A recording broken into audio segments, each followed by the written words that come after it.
हे यहोवा, अपने स्वर्ग को नीचा करके उतर आ, पहाड़ों को छू, तब उनसे धुआं उठेगा। रविवार 7 मार्च 2021। आज के मनन के लिए मैंने आप ही के लिए चुना है पहला राजा अध्याय 20 और उसका 11वां वाक्य। इज़राइल के राजा ने उत्तर देकर कहा, उससे कहो कि जो हथियार बांधता हो वह उसकी नाई ना फूले जो उसे उतारता है। आपका दिन आशीषित हो। किसी की सामर्थ और प्रभुता परमेश्वर के तुल्य नहीं है, इसलिए कोई डींग ना मारे। आइए इस वाक्य पर मनन करते हैं। आज की सुबह का विषय है डींग ना मारें।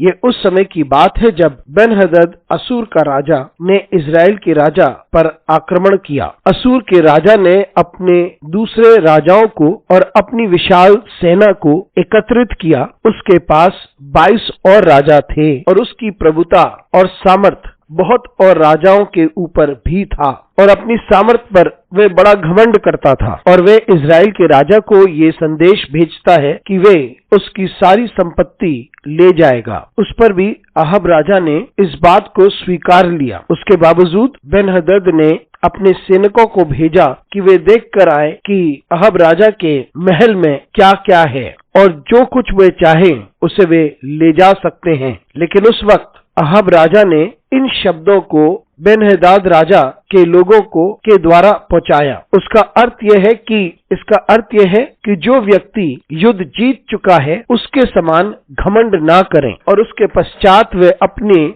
हथियार को रख देता है। जिस प्रकार से कोई व्यक्ति जीत हासिल कर लेता है उस प्रकार से डींग ना मारें, क्योंकि अभी युद्ध तो बाकी है और वे इतना ताकतवर नहीं है जितना कि परमेश्वर है। परमेश्वर की सामर्थ और प्रभुता पृथ्वी की किसी की सामर्थ के तुल्य बहुत अधिक है। बेन-हदद अपनी सामर्थ और प्रभुता की डींग मार रहा था, लेकिन इज़राइल के राजा अहाब को समझ में आया कि सामर्थ और अधिकार परमेश्वर से ही है और जिन लोगों को परमेश्वर सुरक्षा देता है उन्हें कोई हरा नहीं सकता। और ये शब्द कहता है कि अपनी सामर्थ पर घमंड ना कर। आप कितने ही शक्तिशाली हों, मनुष्य को ये पता चलना चाहिए कि सामर्थ और प्रभुता परमेश्वर की ओर से ही आती है और वही सत्य है। दुश्मन कितना ही शक्तिशाली हो, वो अवश्य परमेश्वर के लोगों को छू नहीं सकता जिन्हें परमेश्वर ने सुरक्षा प्रदान की हो, क्योंकि परमेश्वर किसी भी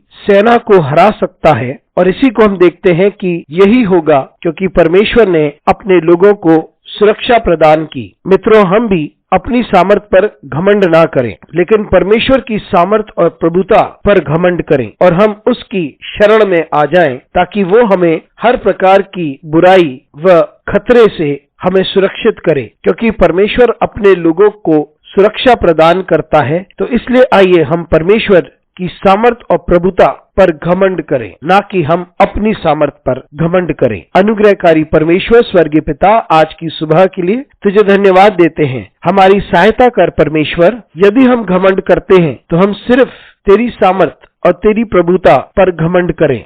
हमारे साथ परमेश्वर तू बना रहे। यीशु मसीह के नाम से मांगते हैं, आमीन।